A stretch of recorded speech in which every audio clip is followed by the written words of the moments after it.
Hello, everyone. We are here for our last webinar with the series here with BANA.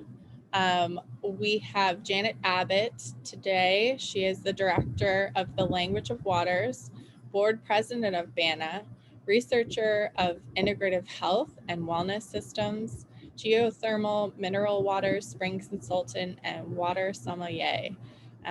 She will be discussing the importance of hydration and rest, and we are very grateful for her today. Thank you, Janet. You can go ahead and take it away. Thank you.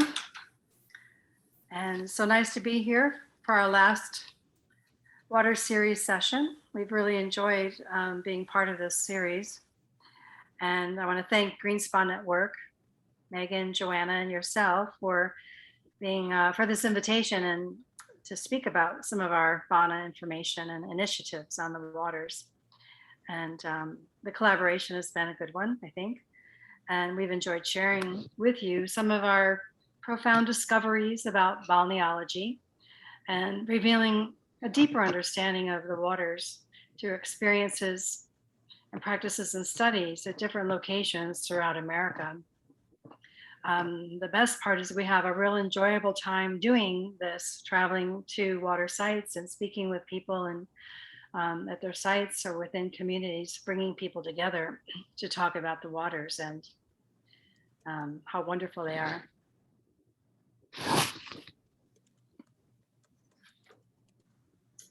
So balneology encompasses the waters, and balneology, balneo is the Latin term for baths and bathing. Balneology is the study of baths and bathing. It's used frequently in many countries to describe the use of mineral waters for wellness, therapeutics, and relaxation. It's a word that went out of vogue in America for a very long time. And through BANA, it's being revived to regenerate and the cultures of mineral waters in America. We have over 250 hot spring destinations in the US, as well as many remote or rustic locations for mineral water seekers to find pilgrimage to. There's a wide variety of sites and waters to choose from.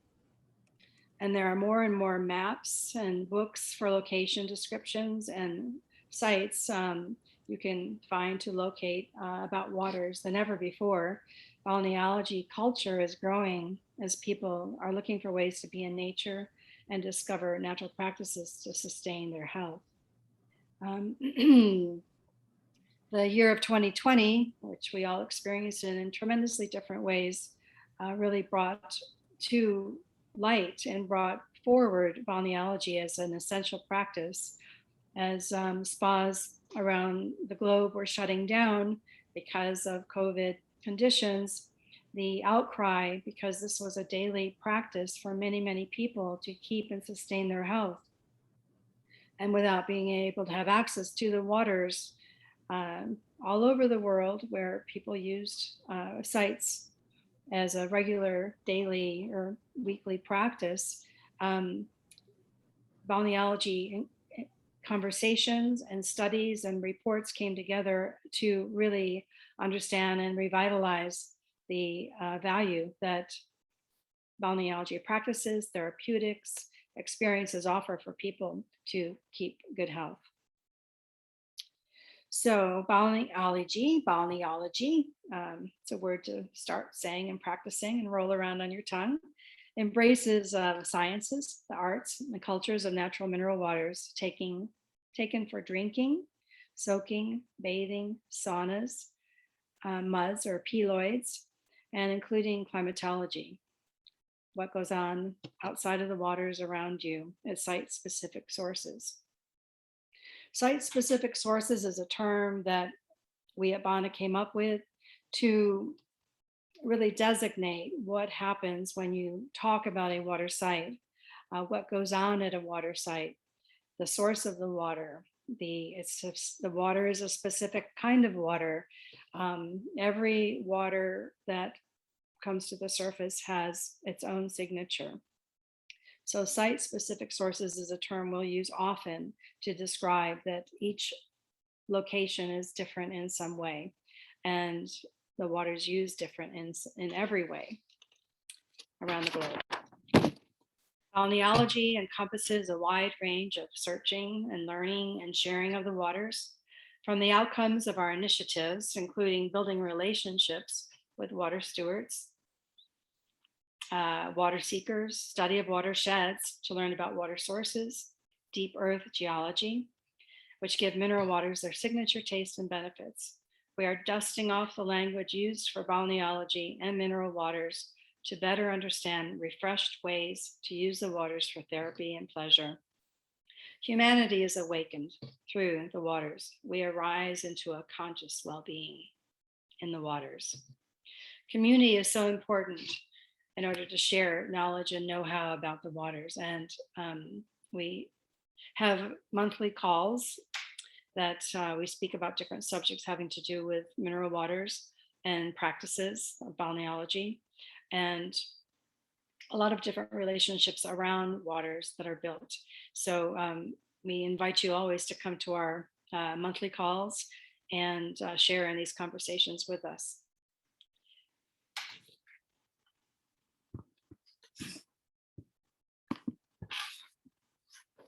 These are some examples of some different balneology language. There's buildings, there's the pools, there's the climate, there's getting to destination locations, there's the quality of the waters, there's the waters that come up from the earth naturally, there are well waters, which are equally as good, they just come from deeper surfaces, deeper depths. And there's all different kinds of ways that waters are delivered. There's a Vichy shower here from an old bathhouse in Hot Spring, Arkansas. There's so many different ways that waters are prepared for us and set up for us to go and enjoy and take part of.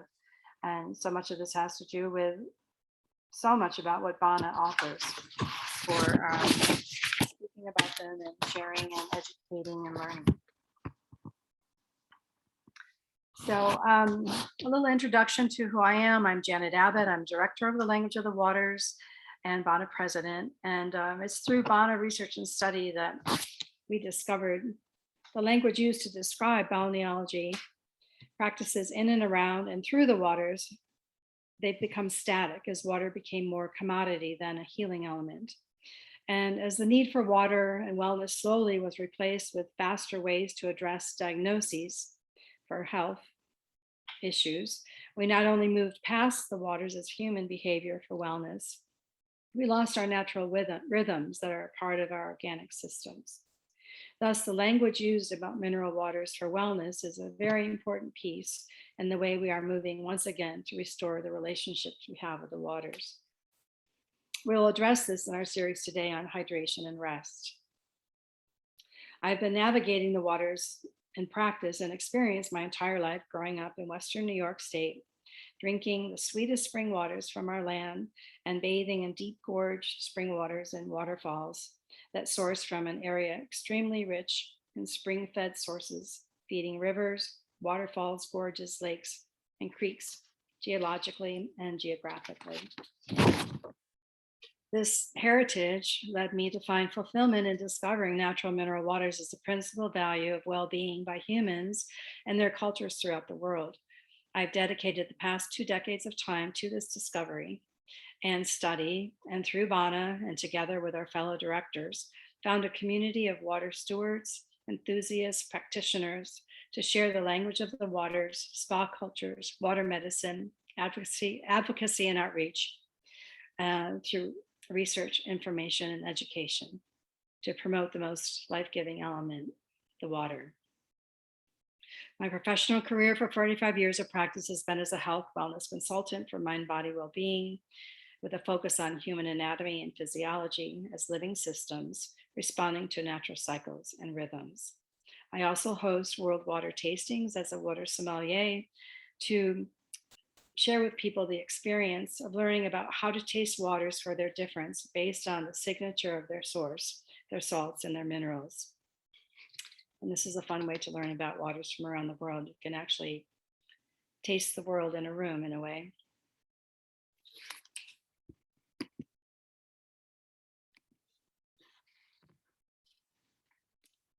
final topic in the water series today is on hydration and rest. So I can't see you out there, but if you take a moment, just take a moment, take a sigh, take a yawn, just take a moment of a little quiet and notice how your body system can change in seconds. Of the most conscious acts we humans can observe, hydration and rest are vital and they're so woven into our cellular beings, we cannot not respond to stimulus from our nervous systems to hydrate and rest. To understand the influencing systems onto which we must respond, I'll begin with an overview of the nervous system and the hypothalamus gland. As these affect the responsibility each one of us has that we have every control over and no control over, at most we can participate in the outcome of our responses to our best health and well-being through our nervous systems. Hypothalamus gland in the brain acts as the connector between the endocrine and nervous systems to maintain our body's internal balance, which is known as homeostasis. This gland controls processes in our bodies that happen automatically, such as thirst, our circadian rhythms, sleep patterns, our pulse, our appetite, our body temperature, and our body balancing its fluids. The hypothalamus also controls the pituitary gland, which makes the hormones that control water and mineral balance, our responses to stress, metabolism, our growth, and our sexual maturity. The nervous system is the major controlling, regulatory, and communicating system in the body. It is the center of all mental activity, including thought, learning, and memory, together with the endocrine system, which is the glandular system. The nervous system is responsible for regulating and maintaining homeostasis. This will be repeated over and over. It's a very important part of hydration and rest.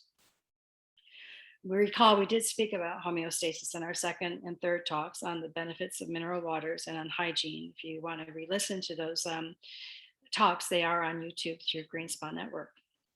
Homeostasis is balance in our systems. It's from the Greek words for same and steady. It refers to any process that living things use to actively maintain fairly stable conditions necessary for survival. This term was coined in 1930 by a physician named Walter Cannon. There's a lot to say about our nervous system function and branches. And again, this will be an overview with a focus on the peripheral and parasympathetic nervous systems, which have the relationship to hydration and rest that we'll be referring to today mostly. But I will go over through the systems just to give an idea. On this chart, you'll see the bright orange. This is the central nervous system, includes the brain, spinal cord. And while the peripheral nervous system includes all the nerves that branch out from the brain and spinal cord and extend to all parts of the body, including muscles and organs, each part of the system plays a vital role in how important information is communicated throughout the body. So the nervous system is really a communication system. And we all know this by wanting to reach out and grab your cup of water you have on your desk. It seems involuntary, but there's so many specific parts to how this takes place that we really don't have to think about it. We just make it happen. Where we can make things happen is when we decide to, say, go soak in a thermal spring and take the time to let our bodies absorb minerals and salts and get ourselves up out of the water, take a little drink to hydrate, and then take a rest. That is what we have control over.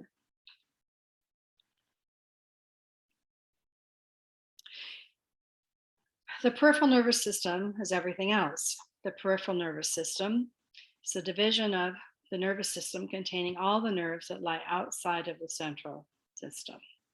The primary role of the peripheral system is to connect the central to the organs, limbs, and the skin.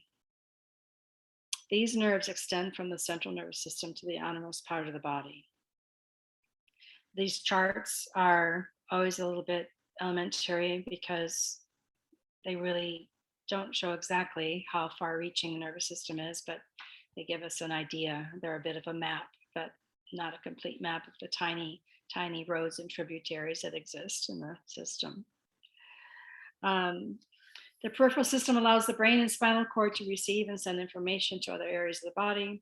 It allows us to react to stimuli from the environment, our senses. So many pieces and parts here. Again, the nervous system is one, and the focus on it today is just to know that this is the response system that hydration and rest will be most stimulated by. The nerves that make up the peripheral system are actually axons and bundles of axons from nerve cells or neurons. In some cases, they're very, very small. You can't see them, and some are so large you can see them visually by the human eye. The peripheral system itself is divided into two parts, a somatic system and autonomic system. Each of these components plays a critical part in how the peripheral system operates. The somatic system is how we move on purpose. It's part of the peripheral system, responsible for carrying sensory and motor information to and from the central system. The somatic system derives its name from the Greek word soma, which means body. The somatic system is responsible for transmitting sensory information as well as voluntary movement. It contains two types of neurons, motor neurons, which are also efferent neurons, and they carry information from the brain and spinal cord to muscle fibers throughout the body. The motor neurons allow us to take physical action in response to stimuli in the environment. The sensory neurons, also called afferent neurons, these carry information from the nerves to the central system. And it is these sensory neurons that allow us to take in information and send it to the brain and spinal cord. So as you can see how responsive we are, it's a communication system, and we know this, but when we speak about it and break it down into these pieces and parts, it's quite amazing how we can respond to things like nature and thermal waters and drinking water, things that provide us with exactly what we need in the most simplest forms. The autonomic nervous system has to do with things we do without thinking, like our heartbeat. It's part of the peripheral system, and it regulates involuntary body functions such as blood flow, heartbeat, digestion, and breathing. In other words, it's the autonomic system that controls aspects of the body not usually under voluntary control. So this system allows functions to take place without needing to consciously think about what is happening. And this is divided further into two branches, which is a sympathetic system, which is our fight or flight system, sympathetic nervous system. It prepares the body to expend energy to respond to environmental threats. When an action is needed, the sympathetic system triggers a response by accelerating our heart rate, increasing breathing rate, boosting blood flow to muscles, activating sweat secretion, and dilating the pupils. From a healthcare perspective, this system often dominates with levels of stress that are often regarded as normal behavior in daily life, unfortunately. So it's very demanding on our adrenal glands and causes fatigue and anxiety. Contact and connection to digital devices and media are coupled with overactivity of the system. So taking the time to unhook yourself from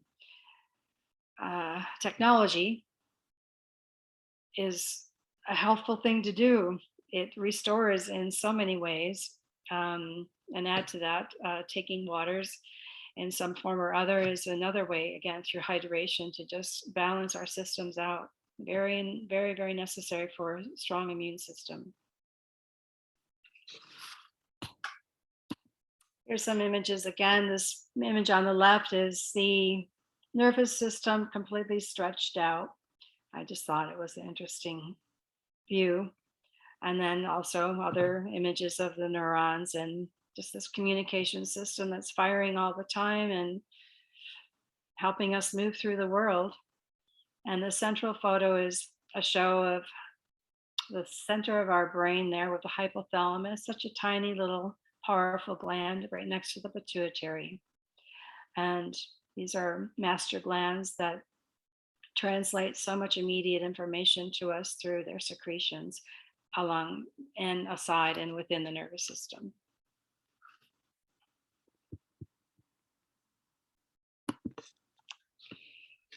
The parasympathetic system, which is a rest and recovery, or resting and restore, or rest and digest, it produces a state of equilibrium in the body, and this system helps maintain normal body functions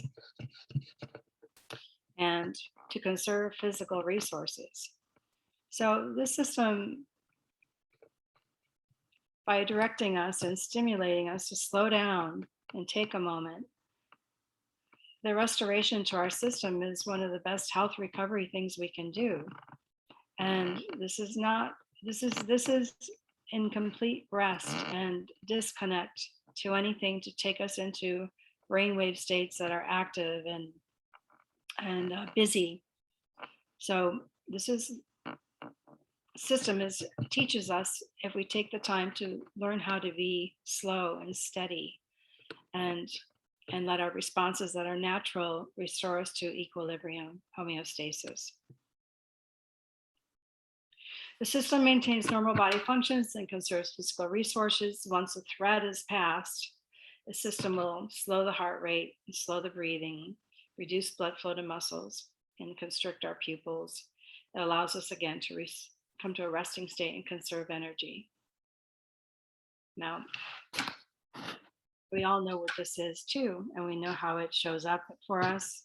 We know when we are highly activated and we go from this resting natural state of ease to being turned on, being in an adrenal glandular state where we have the high stamina going on, and it's very, very helpful and very, very useful, but it needs to also come down out of that and return to rest and recovery.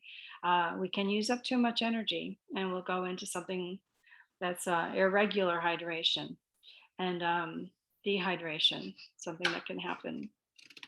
How do you reset the peripheral nervous system? Well, you can set it with a deep sigh, as I suggested early on when we started out. It's your body, brain's natural way to release tension and reset your nervous system. Simply breathing in fully and breathing out fully, longer on the exhale.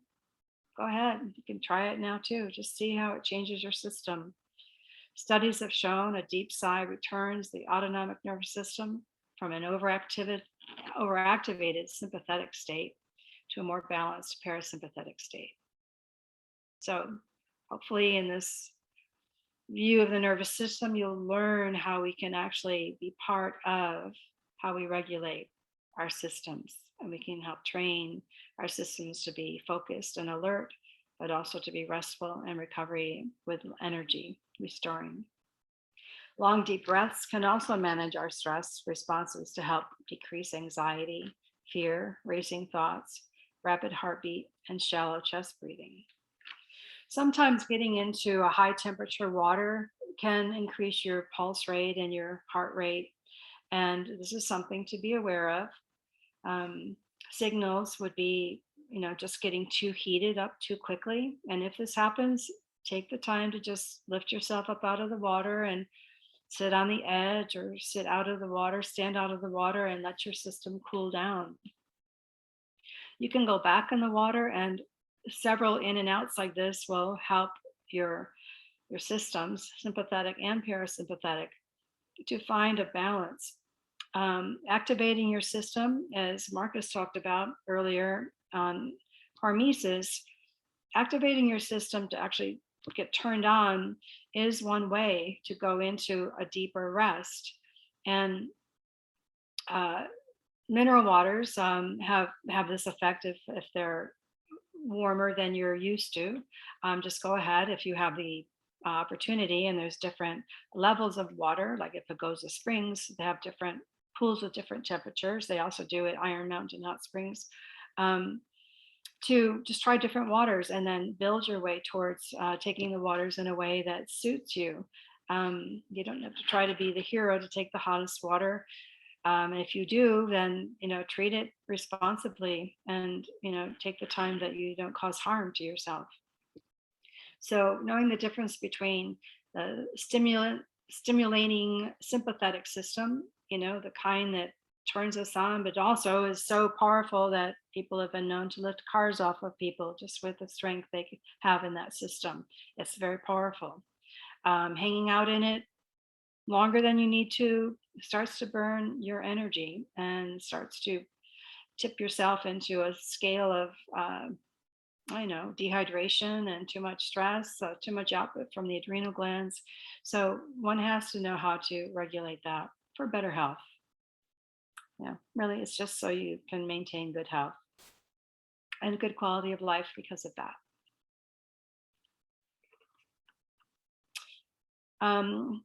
As different systems and parts of the body send signals to the brain, they alert the hypothalamus to any unbalanced factors that need addressing. The hypothalamus then responds by releasing the right hormones into the bloodstream to balance the body. So we've got this system that works for us. It's here.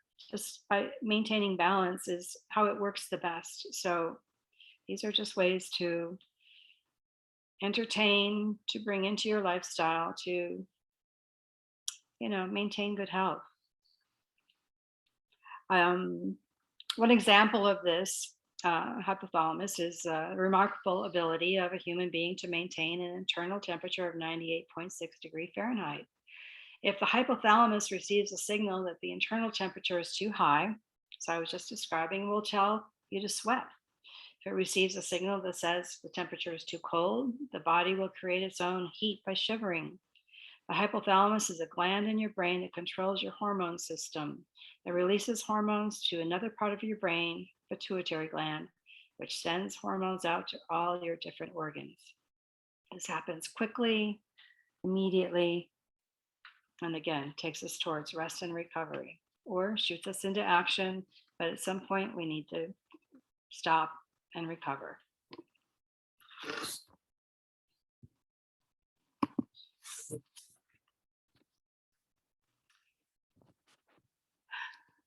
Hydration and rest are like good friends. They're good for each other. They together they help us help ourselves. Hydration and rest integrate as natural functions, either measured as thirst, a response needing natural mineral water for balancing out fluid levels, and rest, which is a response that may signal a sigh, which resets our peripheral nervous system, or to take a moment to stop an activity, sit, lie down, rest, and reset, and restore the peripheral nervous system. Hydration and rest reflect how the waters are a natural compass that navigate us to hydrate and heal. Hydration is stimulated by the hypothalamus gland in the brain near the pituitary. It senses when our fluid levels require attention for balance of water and minerals. To do this, it stimulates or inhibits many of our body key processes, including thirst. And thirst is the way we commonly think about hydrating, by drinking water. How do we hydrate? Well, the organic system takes hydration best when at rest. And even the trigger to stop a moment, to take a drink, especially if one slows down enough to consciously note thirst and take a drink, which you're all welcome to do right now. And then to know how much water is enough, that's a point of rest. That directs us towards taking a rest. We also hydrate in a restful state when in the vicinity of water, near or on the water. This activity registers into our nervous system to calm down and balance. We hydrate by showering, soaking, bathing, taking sauna. Moist climates by creating an environment that translates to our nervous system a message to balance. This response to hydrate is a function of vitality and well-being. We can also experience inadequate hydration. Drinking enough water is essential for physiological processes such as circulation, metabolism, temperature regulation, waste removal, Although excessive dehydration is associated with serious health problems, even mild hydration can cause issues such as headaches and irritability, anxiety, poor physical performance, and reduced cognitive functioning. So, thirst is an instructor, it's a compass. It helps guide us to take water when we can, as we can, or to preserve so one doesn't use up so much energy that you dehydrate. You may need to preserve your level of hydration for a period of time for all kinds of reasons. So, this is something we do have awareness and control over, and it's up to us to find our balance to make sure that we are in a hydrated state and our body is able to send communication signals throughout so that we can stay in balance. But there's many ways to hydrate.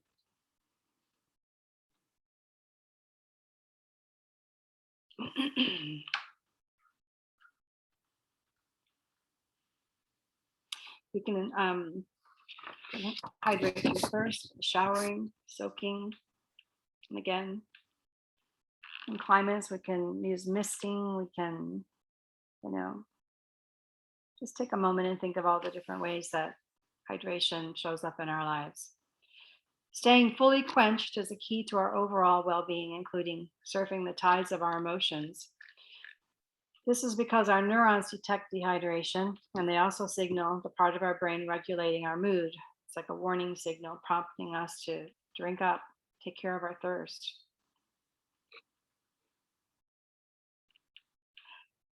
To better understand the qualities of hydration on site at your spa facilities, here are a few questions to ask yourself about your hospitality and what you do to teach your people at your front desks, your service providers, therapists, people on site who interact with your guests. How do you speak about hydration on your site? So, how is hydration introduced and included in the experience by guests at your site? What is offered in your programs to include hydration for guests on your site?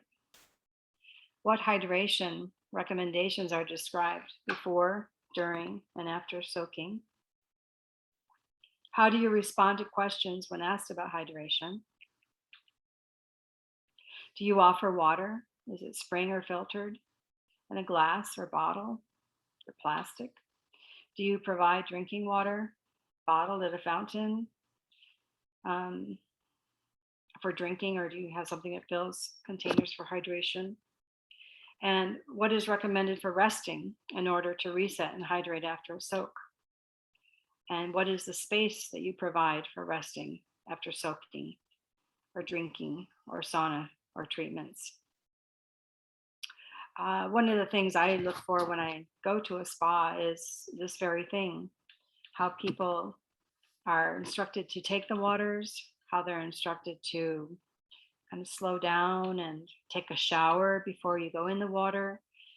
The showers are a very important part of hydration, but also cleaning, cleansing, the hygiene.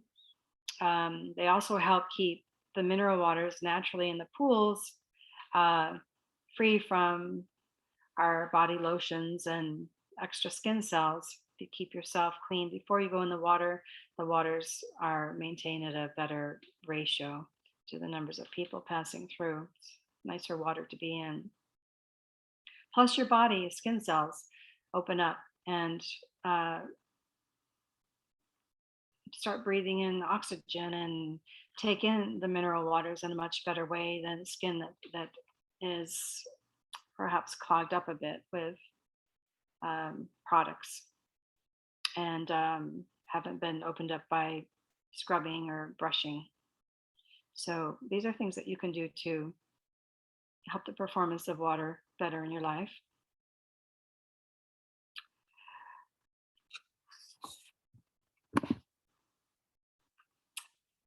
So I am going to speak about mineral waters for drinking. This is a classic wellness practice. Many sites have spring water available on them. And there are several in America that you can go to and drink the water as well as soak in the water, meaning water sources are provided, and with their spring waters or well waters, delicious.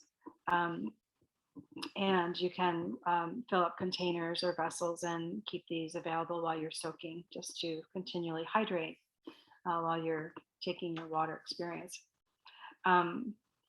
There's a lot of bottled waters out now, and there's many companies that have been bottling their waters for a very long time. Historically, some over 100 years, such as here Mountain Valley is one that's been bottled a very long time, also Evian. The waters on the market can be a bit confusing now because there's so many. There's a lot of competition for distribution and also for shelf site promotion in stores.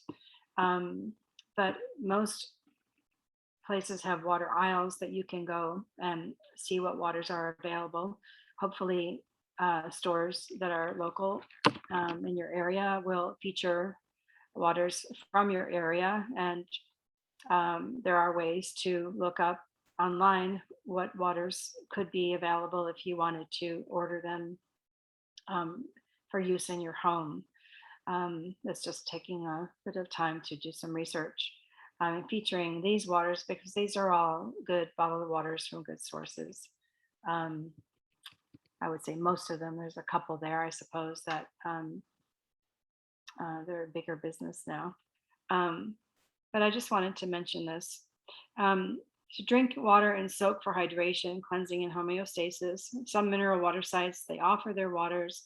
Again, the waters are all going to have different TDS levels, which is the total dissolved solids. And that is the makeup of the mineral salts and the minerals that become part of the water from the deep earth geology. And so some of these waters are going to hydrate you better than others. And it's just something that you can explore and take some time to learn about if you want to. There's also very good filtration systems out there in the world, in the market.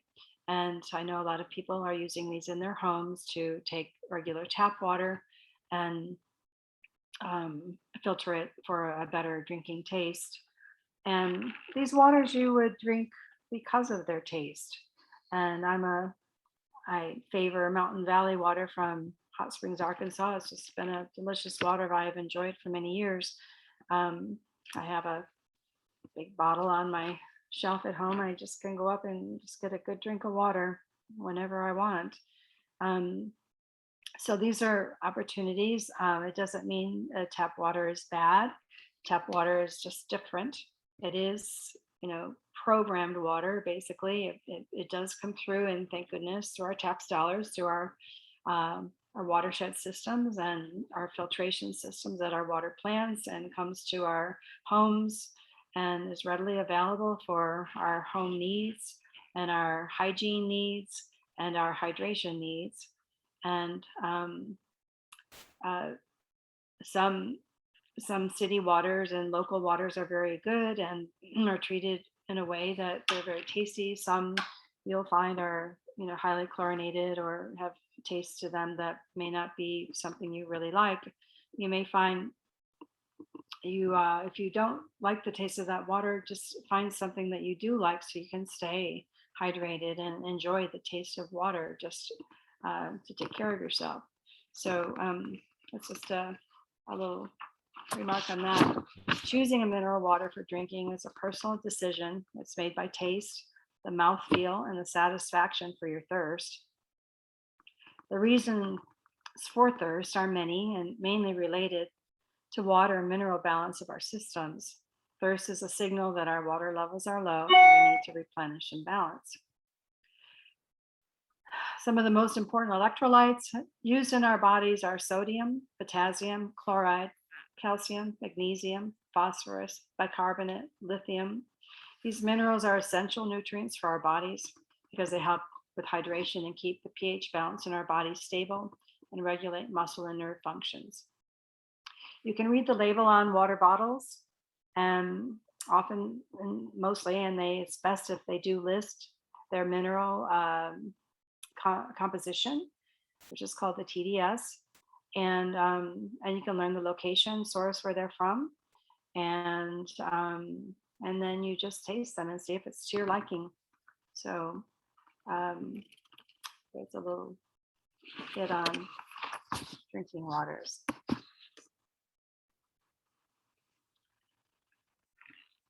Rest.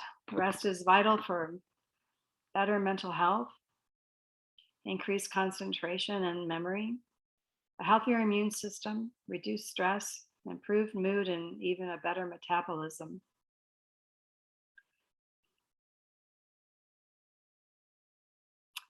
Resting would be regarded, if you spend as much time resting and coming back into physiological balance as you spend in extremes of temperatures, such as hot waters or cold waters, for soaking, bathing, and come up out of these waters and take a rest. Often I would say mostly we shower and bathe and we just keep on going. But if we allowed ourselves a bit of time to just let our body come back to homeostasis, we'll have better energy throughout the day. So rest responds to alternative exposure to hot and cold. So relaxation periods are important in between exposure to extremes, or exposure to, just go out into the world, exposure to any and all of that. We need to find a way to rest within it and around it and through it. Resting resets our natural cycles and rhythms and sleep cycles. Resting resets the rhythms of nature from fast pace of technology. Resting is a slower mental and physical pace. The hypothalamus circuits are rest and digest stimuli. Rest is a cultural behavior to take place after a meal or extreme discharge of energy from physical effort or after experiencing changes in temperatures. One rests. Resting is not sleeping, although sleeping is restful.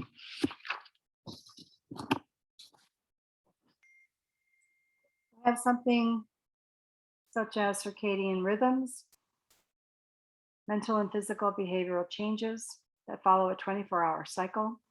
These natural processes respond primarily to light and dark. So for us, when we sleep, having darkness is better. We respond to light. So even little small lights in a room at night, maybe it's what calms you. But nice deep dark is a great way to reset these circadian rhythms. These natural processes respond primarily to light and dark and affect most living things, including animals, plants, and microbes, all living things. Rest sets a slower brainwave state called theta brainwave. The benefits of stimulating our brain with theta brainwaves, which we reach when we are at rest, include mind and body healing.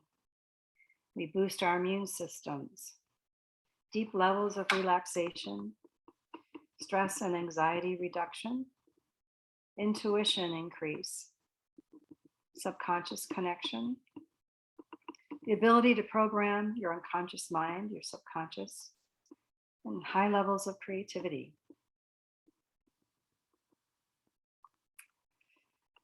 What do theta brain waves do in the brain? Well, their frequency is about 3.5 to 7.5 hertz, and it's classed as a slow activity. We're not in a beta or alpha, we're in a theta. We're before sleep cycles of delta. So theta is the place where the body heals. It's when we are at rest, and nervous system can come to calm, and we can reach an equilibrium and homeostasis. Our body hydrates, and our functions through our organs, our glands, our tissue systems are responding and recharging. Theta brain waves are seen in connection with creativity, intuition, daydreaming, fantasizing. It's a repository for memories, emotions, and sensations. Theta waves are strong during internal focus like meditation, prayer, and spiritual awareness and rest.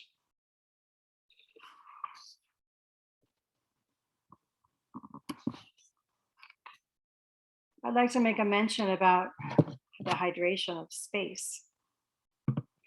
And this is how we, when we're inside a facility, or even outside a facility, it's the atmosphere that we respond to, the climatology. The atmosphere inside of a facility, of course, we like it if it has enough moisture that it's breathable, comfortable, relaxing, and restful. The attention that's given by hospitality of a site and space that welcomes visitors with an offer to drink some water, soaking, showers, saunas, and bathing. This design of a space with its flow, using water for sound, which is another way to create a comforting environment, is the sound of water. And also the sight of water, maybe a visual of water flowing down a wall. The recovery of a space using water for cleanliness and care is also important. The hydration of space, such as hygiene and hygienic practices. And all of this in a balance. So there's not too much or too little, just enough for our systems to register an environment that is breathable and comforting, relaxing, and restful. And we know when we walk into a space what this feels like. We know immediately because we can gain a sense of calm that comes right over us.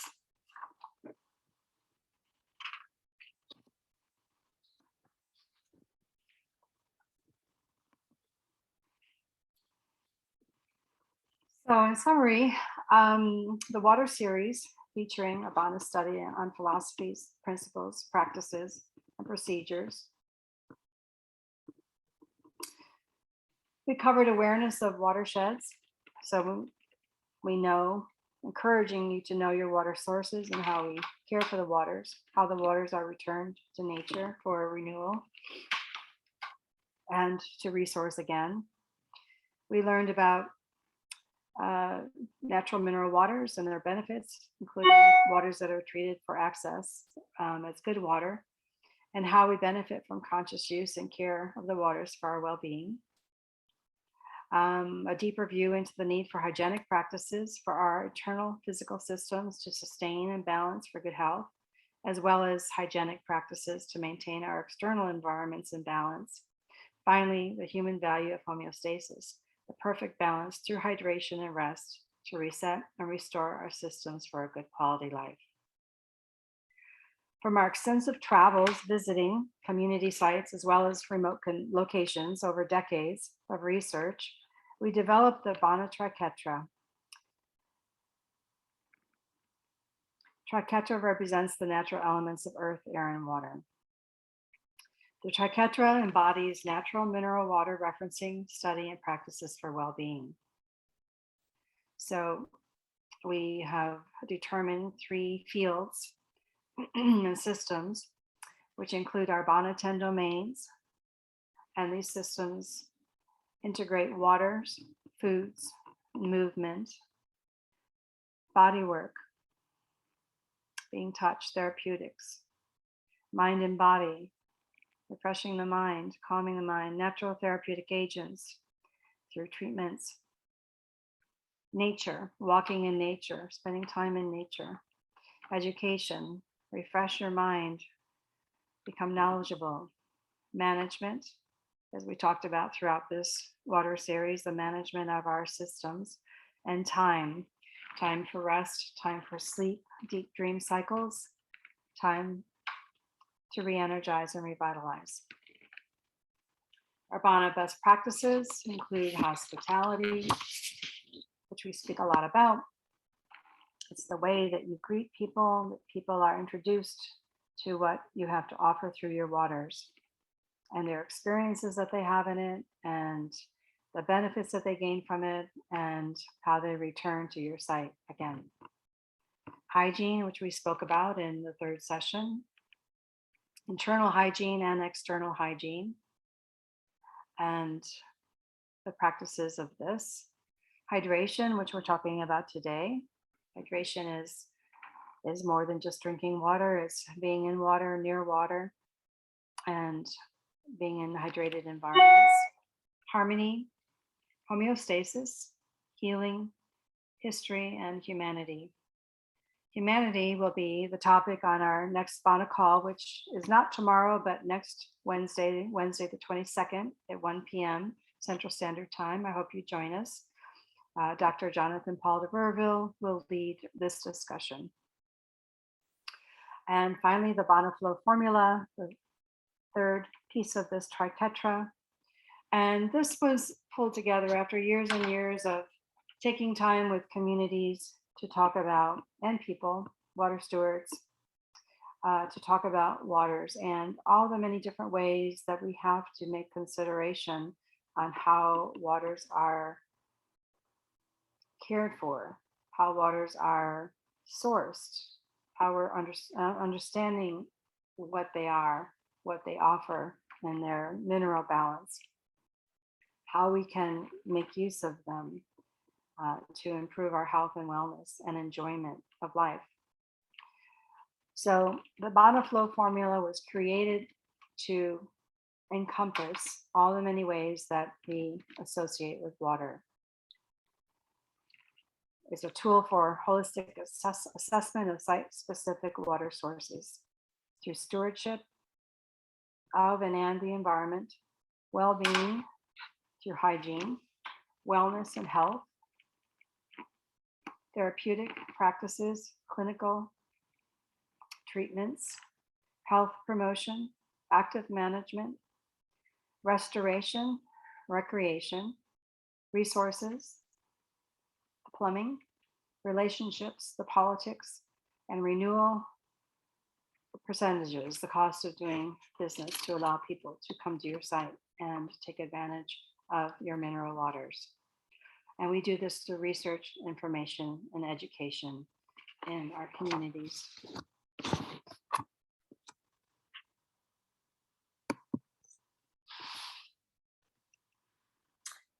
In conclusion, you're invited to our BANA community calls every third Wednesday of the month at 1 p.m., except for this month, it'll be next week, as I described, to continue open discussions on topics relating to our BANA triketra, and to listen to you and what you bring to the call for sharing and contribution to the Waters for Wellbeing. These are really important conversations.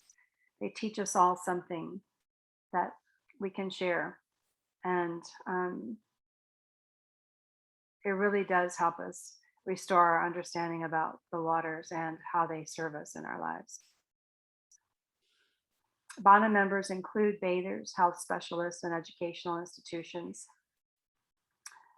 spa health resort owners, insurance providers, and health policy specialists, as well as environmental protection service providers such as water quality, conservation, city and regional planners, architects, and landscape designers.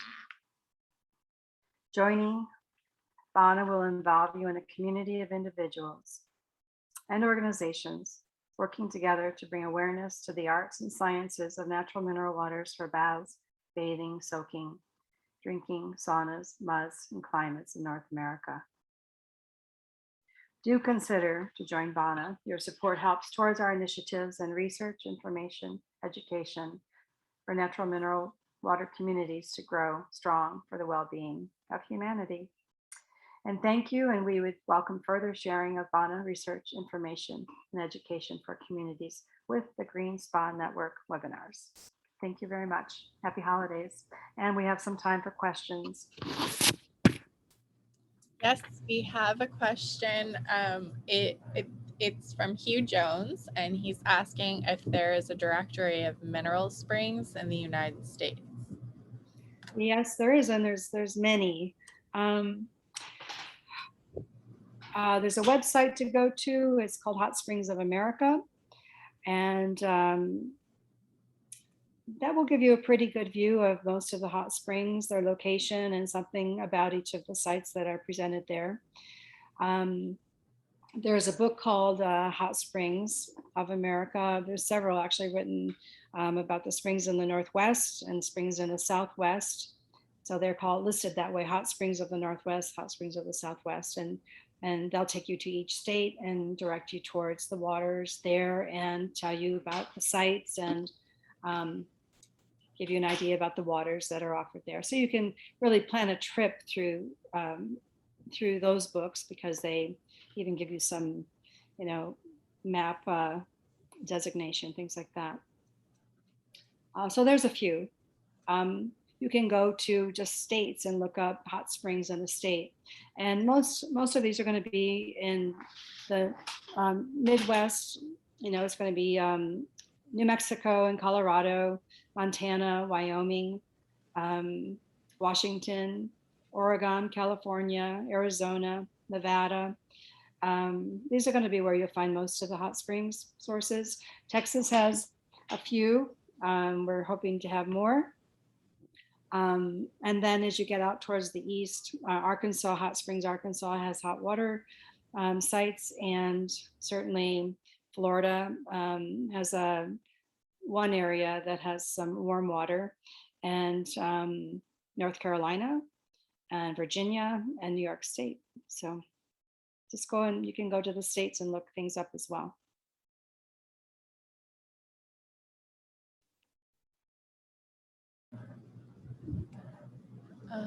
I am not seeing any other questions. Okay. Okay, thank All you. right. Well, great. That was incredible. I learned so much in such a short period of time. That was wonderful. Good. Thank you. Thank you so much. We're good? Yes. Thank you. Okay. Have a great day, everyone. Okay, bye-bye. Thank you again.